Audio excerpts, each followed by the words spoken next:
আসসালামু আলাইকুম গাইস, আশা করি আল্লাহর রহমতে আপনারা ভালো আছেন, সুস্থ আছেন। তো আজকে আমি গেছিলাম দাওয়াত খাইতে, প্লাস হচ্ছে নৌমরাট গেছিলাম। তো আজকে আমি কিসের দাওয়াত খাইতে গেছিলাম বা কোন জায়গায় দাওয়াত খাইতে গেছিলাম বা নৌমরাটি বা কেন গেছিলাম, টু জেড এই ভিডিওতে আমি বলে দিব। ভিডিওটা শুরু থেকে শেষ পর্যন্ত দেখবেন। যদি আপনার কাছে আমার এই ভিডিওটি ভালো লাগে থাকে তাহলে অবশ্যই আমার আইডিটা ফলো দিয়ে পাশেই থাকবেন। আজ সকালবেলা বরফু ফোন দিয়েছিল যে তাদের বাসায় আমার এবং দাদুর দাওয়াত, যেহেতু দাওয়াত দিচ্ছে সেহেতু অবশ্যই খেতে যেতে হবে। তাই সকালের কাজ কমপ্লিট করে দুপুরের দিক দিয়ে আমরা রওনা হয়ে গেলাম। যেহেতু টাইমটা ছিল দুপুর, তাই দুপুরের সময় গাড়ি তেমন পাওয়া যায় না, মানে পাওয়া যায়নি বলেই চলে। তাই আমাদের বাসা থেকে ফুফুর বাসার দূরত্ব বিল দিয়ে 2 থেকে 3 কিলোমিটার হবে। তো 2-3 কিলোমিটার পথ পাড়ি দিয়ে চলে আসলাম তালুকদার বাজার। আর তালুকদার বাজারের পাশেই হচ্ছে আমার ফুফু বাড়ি। তালুকদার বাজার থেকে গ্রামীণ টাওয়ারের নিচ দিয়ে চলে গেলাম ফুফুর বাসায়। বাসায় গিয়ে দাদু হাত পা ধুয়ে ফ্রেশ হয়ে নিল। এরপর চলে আসলো ছোট বোন, যেহেতু ছোট বোন ওই বাসায় ছিল। এরপর আমি ভালোভাবে হাত পা ধুয়ে নাক মুখ ধুয়ে চুলটা একটু ভালোভাবে ফ্রেশ করে নিলাম। যেহেতু আমি ছোটবেলা থেকে নিজের চুল নিজেই সবসময় ঠিকঠাক করি, হাত দিয়ে বেশিরভাগ সময়। এখান থেকে গিয়ে দেখি দাদুর করে অলরেডি আমার ছোট বোন বসে আছে, যেহেতু আমিও ছোটবেলায় অনেকই বসে থাকতাম। তো পুকুর বাসা থেকে রুটি পিঠা খেয়ে আমরা চলে যাব নমর হাট। কেননা সেখানে যাওয়ার দুইটা কারণ, প্রথমত হচ্ছে সেখানে চরমার হুজুরের মাহফিল, আর দ্বিতীয়ত কারণ হচ্ছে সেখানে আমার খালাতো ভাই হুডির ব্যবসা নিয়ে গেছে।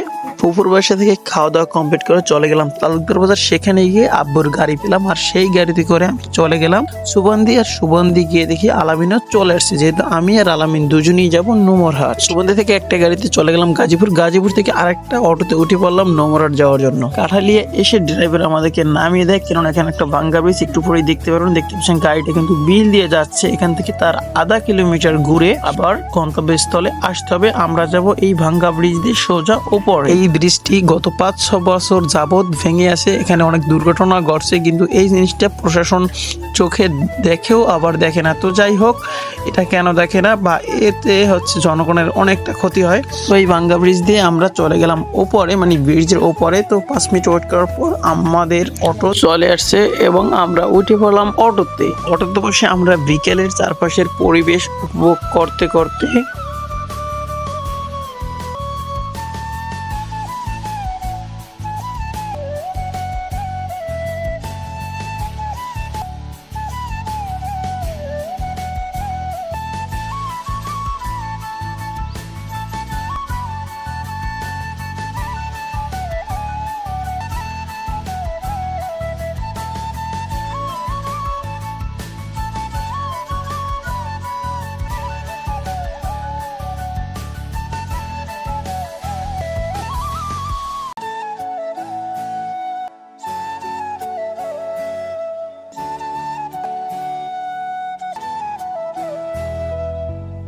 চলে এলাম নমরহাট। আর এখানে এসে দেখি যে ভাই পুরো দমে সেল করতেছে।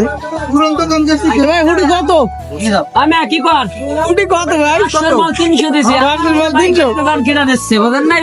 খালাতো ভাই নতুন হুডির ব্যবসা লইছে। আপনারা চাইলে ওনার কাছ থেকে খুচরা এবং পাইকারি মূল্যে নিতে পারবেন। এবং এই প্রোডাক্টটা কিন্তু 25 সালেই তৈরি হয়েছে, মানে 25 সালেই গার্মেন্টস তৈরি হয়েছে। দেন গার্মেন্টস থেকে সরাসরি খালাতো ভাইয়ের কাছে চলে আসছে এবং তার কাছে আপনি পাবেন 5-6 ডিজাইনের 3 সাইজের হুডি, যেটা একদম ছোট মানে স্মল সাইজ। 5 বছর থেকে 10 বছর পোলাপানের জন্য সেটার খুচরা মূল্য হচ্ছে 200 টাকা, এবং 10 বছর থেকে 15 বছর পোলাপানের জন্য সেটা হচ্ছে গিয়ে 250 টাকা, এবং 15 বছর থেকে 30 বছর বয়সী মানুষের জন্য সেটার দাম হচ্ছে 300 টাকা। আপনারা যদি চান যে না আপনি দোকানের জন্য নেবেন, আপনি আপনার দোকানে সেল করবেন, সেক্ষেত্রে আপনি তার কাছ থেকে পাইকারি মূল্যেও নিতে পারবেন। আর যদি আপনি নিতে চান সেক্ষেত্রে স্ক্রিনে দেওয়া কন্ট্যাক্ট নাম্বারে আপনি কথা বলে আপনি আপনার প্রোডাক্টটা নিতে পারেন। এই হুডির বর্তমান লোকেশন মানে গুদামকার হচ্ছে আমার খালাতো ভাইয়ের বাসা, আর তার বাসা হচ্ছে সুবন্দি বাজার, যেটা হচ্ছে গিয়ে আমতলী উপজেলা, মানে আমতলী এক স্কুল থেকে 7 কিলোমিটার দূরে পূর্ব দিকে তালুকদার বাজার। আর তালুকদার বাজার থেকে পূর্ব দিকে সোজা 2 কিলোমিটারই হচ্ছে সুবন্দি বাজার। তো ভাইয়ের এখানে 2-3 ঘন্টা থাকার পরে আমরা চলে গেছিলাম মাহফিলের মাঠে, সেখানে মাহফিল শুনতে।